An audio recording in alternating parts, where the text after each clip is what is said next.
Hi, we're the Watkins Family Hour. And you're watching 101.9 KINK in the Skype live studio. The Watkins Family Hour. It is so hard to hear that song and not think of the rain falling and the poor rabbit family walking through the mud. Little rabbit family. The tax collecting wolf comes and takes away their last shilling, and they're just left, and it's raining. It's a very pathetic, sad scene, folks. Yeah, it is. It scarred me. The broth and the little wooden spoons and the little sick bunnies. Grass broth. You've brought it all back up. Are we going to make it through this?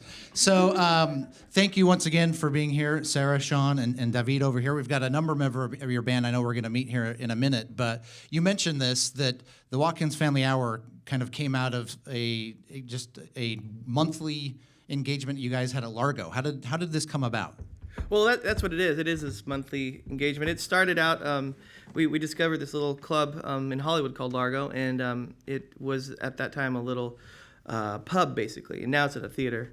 And there's a really amazing scene that sort of exists around this little club, and there's musicians and comedy, and we just kind of got brought into it, and the owner asked us to do a monthly show called the Watkins Family Hour, and he said, just try out new songs, do covers, have special guests, and we were thrilled to have an opportunity. At that time, we were touring a lot with Nickel Creek, tons, and this was a nice sort of relief from that, to just go in and let her hair down and do stuff that we couldn't do with Nickel Creek and with other people, meeting new musicians, and that's how we met David and a bunch of other folks. And not just musicians, but comedians.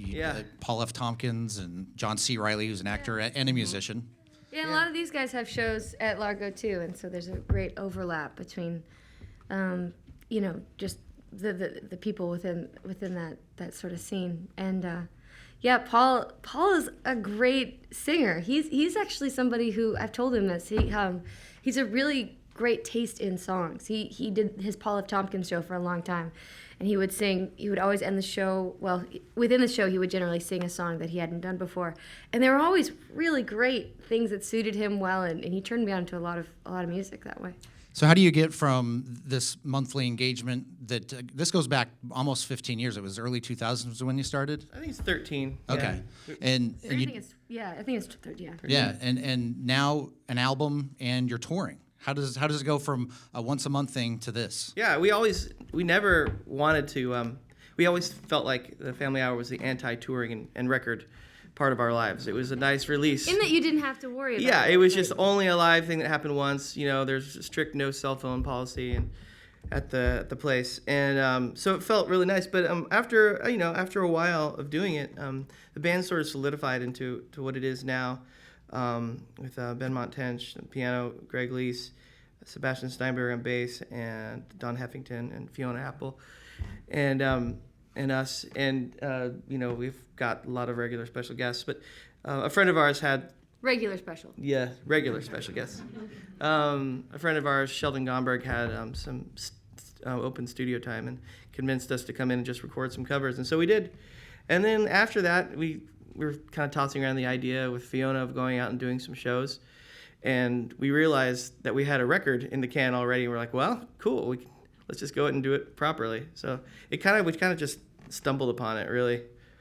Get my microphone back on. And so these live shows, you're attempting to try to recreate what you've been doing regularly at Largo? Well, yeah, the one of the things that's special about the Family Hour to us is the opportunity to invite friends to come play with us, and it helps keep the show different. And it doing a monthly show, it's required us to learn a bunch of covers and just learn songs in order to keep new material in the circulation, and so it's also a great opportunity to bring friends down and have them, bring songs, and maybe it's cover songs that we all know, or maybe it's some of their stuff that we can actually work up and arrange. And as we've gone through these towns, whenever we have some friends in the area, we'll try and get them down, and it's been really fun. It keeps the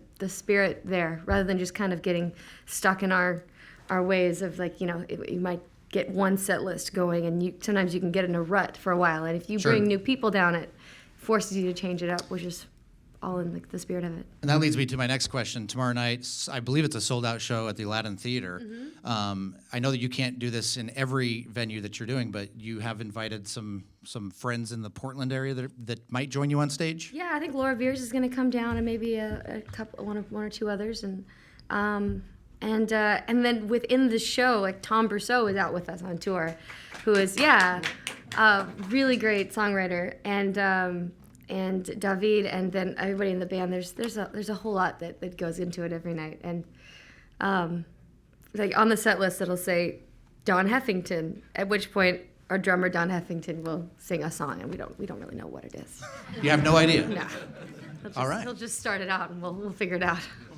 Well, I think there's a lot of people. I think a fair amount of people here in the audience today are going to be there tonight. For those that aren't tomorrow, going to be there tomorrow night. It's great that you guys are here in the Skype Live studio. So how about some more music? Great. Yeah. Thank you. Well,